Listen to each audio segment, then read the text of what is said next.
the Prime Minister gave another $150 million to the CBC. We don't want any of that, but we need to stay on because we need to have discussion and debate about what's going on with our economy and how we're going to get rid of this mess. So please subscribe and become a member. And let's just find out what's going on with Jay because, it just seems that some things haven't changed. No. More money for the CBC, a very little bit of money for military. I mean, it just seems to me that the military is just falling apart. What about going on with this budget? I mean, should we just start over again? I think we should start over again. I think it was a very disappointing budget. I think if you look at the fact that Canadians are hurting, you look at the fact that 50% of Canadians say they're $200 away from not being able to pay their bills.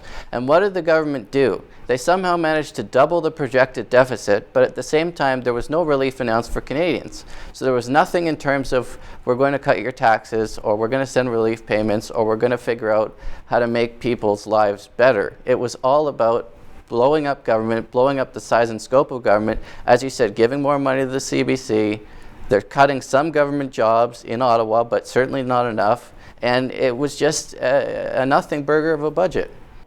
So, really, I mean, they're saying now that over $70 billion, and then in 2 or 3 years, it's going to be some over $50 billion.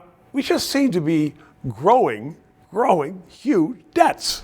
Yes, and their new so-called fiscal anchor is deficit to GDP, not debt to GDP. The Liberals seem to change their fiscal anchors every 1 or 2 years.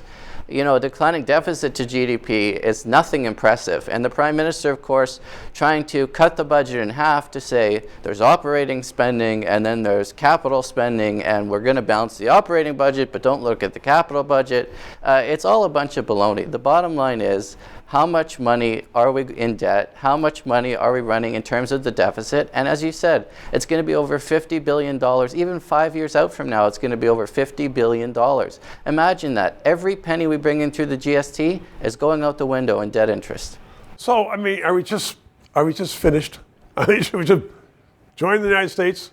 No, of course not. But we need a budget that clearly cuts taxes, that puts more money in people's pockets, and also cuts taxes for corporations to get them back into this country, because there's every attraction for them to leave and go to the United States right now with tariffs. We need a pull here, and we can't just have government spending as the only answer, which seems to be Mark Carney's only answer. So you're saying we could have a lot of money, I guess, really getting going.